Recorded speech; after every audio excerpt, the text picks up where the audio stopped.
Ever pictured rivers flowing through landscapes, like shimmering with gold and fragrant with aromatic resin, even dotted with precious onyx? Sounds almost like a fairy tale, doesn't it? It really does. But what if I told you this is actually how the geography of the very beginning was described? It's a fascinating starting point for our deep dive today. Exactly. We're immersing ourselves in the second chapter of Genesis. It's such a foundational text, laying out the creation of the world, the arrival of humankind. Right. And our goal isn't just to, reread something familiar. We want to really dig into the nuances, those details you might usually just skim over. Hmm. What can these ancient words tell us about the world being imagined, really? We'll look at everything from, well, how creation was completed, the origin of the Sabbath, The creation of humanity itself, the Garden of Eden. and those very first relationships. It's amazing how much is packed in there. So, yeah, where should we start unpacking this? Well, the initial verses 1 to 3, they focus right on the culmination of creation. There's this emphasis on the heavens and the earth were completed in all their vast array. That phrase, vast array, it really does sound, well, complete, doesn't it? It does. It conveys this sense of finished, comprehensive work. Everything's there, the whole system. And then, boom, right after that comes the seventh day. God finished his work, it says, and then rested. Now, this idea of rest, it seems like more than just taking a breather, right? What's the significance there? Oh, it's profound. Yeah. Verse 3 tells us God blessed the seventh day and made it holy. Blessed and made holy. Yes, because on it he rested from all the work of creating that he had done. So blessing it means divine favor, setting it apart for a special purpose. And making it holy emphasizes its unique sacred nature. It reflects God's own stopping of creative work.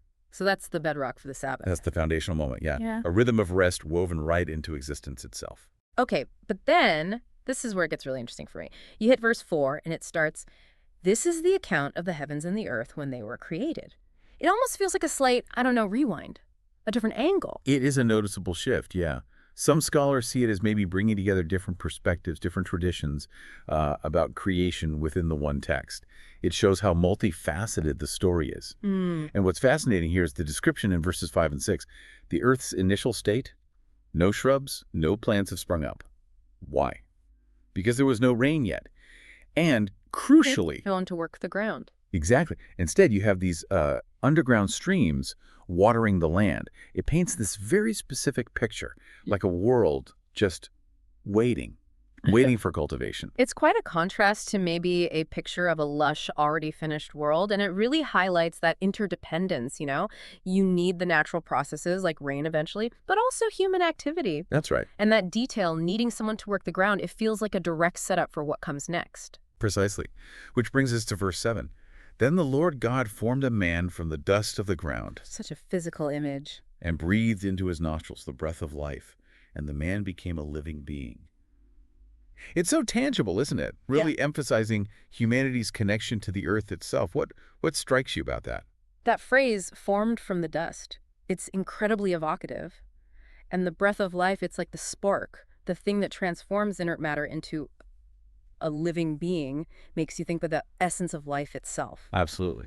So, okay, Adam's created, and the narrative then shifts to a very specific place. Yes. Now the Lord God had planted a garden in the east, in Eden, In the east, that little detail. and there he put the man he had formed. So you have this geographical marker, intriguing in its simplicity. And notice the description of the trees inside, pleasing to the eye and good for food. So beauty and utility, both right there from the start, intentionally designed. And right in the middle, or at least centrally featured, are those two really significant trees. The tree of life. And the tree of the knowledge of good and evil, which of course sets up everything that follows. Themes of life, choice, consequence. They're right there. Exactly. And the garden isn't just static. It's sustained by this river flowing out of Eden, which then splits into 4 headwaters. This geographical detail is, again, quite specific. It almost grounds this incredible story in a, well, maybe an idealized, but still a sort of tangible landscape. And those names, the Pishon, winding through Havilah, where there's gold, And not just any gold. good gold, plus aromatic resin and onyx. Wow. Then the Gihon, the Tigris, the Euphrates, we know those last two, of course. It's almost like a primeval treasure map. That specific mention of high-quality gold and resin with a Pishon is such a vivid touch. It paints a picture of incredible abundance, inherent value. What do you make of including such specific sort of material details? Well, it does lend a sense of tangible reality, doesn't it? Suggests a world of inherent richness. And then, following this geography, we get Adam's purpose defined within this amazing place. Right, he's put there to work it and take care of it. So it's not just passive paradise. There's responsibility, active engagement with creation right from the beginning. That's a crucial insight. It establishes this dynamic relationship between humanity and the created world immediately. And then comes the first direct command. Okay. Adam's free to eat from any tree, except one, the tree of the knowledge of good and evil. And the consequence for disobedience is laid out very clearly. Yeah, you will certainly die. It's stark, unambiguous, no wiggle room there. Not at all. But then something else is noted. Something's missing. Even in this paradise, God observes, it is not good for the man to be alone. That feels huge. A foundational statement about, like, human nature itself, the need for connection. Why do you think that's declared not good, even here? It's a profound question, isn't it? What constitutes completeness? Huh. Even in Eden's perfection, something essential is lacking for the human in isolation. So, in response, God then forms all the animals. Also from the ground, just like Adam. Echoing Adam's creation, yes. And then we get this fascinating scene. God brings all these creatures to Adam. Why? To be named. That act of naming, it says so much about Adam's role, doesn't it? Steward of creation, understanding, categorizing the world around him. Whatever the man called each living creature, that was its name. It suggests both authority and maybe a deep connection or understanding. What does that naming act suggest to you about that initial human-animal relationship? It feels like an inherent understanding, maybe? Insight into their natures. And yeah, responsibility too, dominion, but maybe in a caretaker sense. But even with all these animals. Right, even with all that incredible diversity, the text makes a crucial point. But for Adam, no suitable helper was found. Suitable helper. So the companionship needed was something different, something more. Something distinct from the animal world, yes. Which leads us directly to the creation of Eve. And the description here is so specific again. The deep sleep taking one of the man's ribs, closing up the flesh. It's quite mysterious. What do you think is being emphasized by this particular method? Well, creating the woman from the man. It powerfully emphasizes this unique, profound connection, a shared origin, a shared essence. And Adam's reaction when he sees her is just beautiful, almost poetic. This is now bone of my bones and flesh of my flesh. She shall be called woman, for she was taken out of man.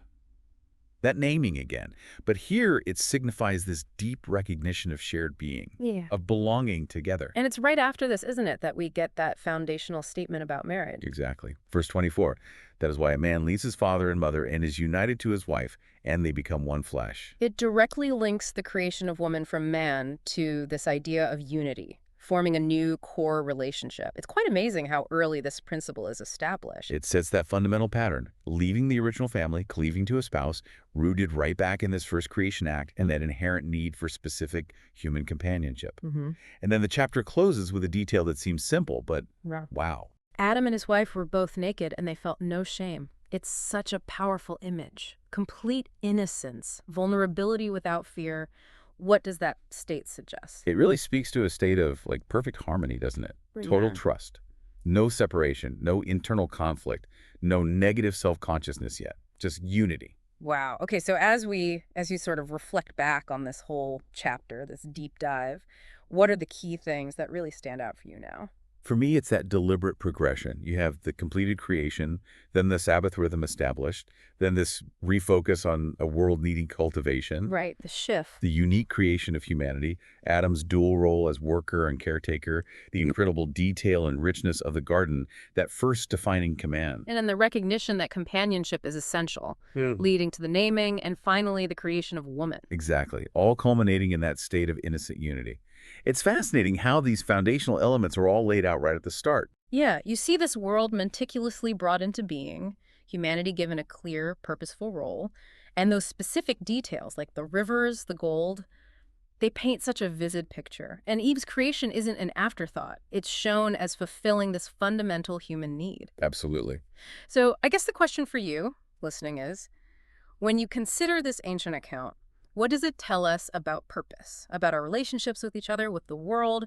What was the nature of things as they were first described? What questions does this initial vision leave you thinking about? It's certainly given me a lot to chew on again.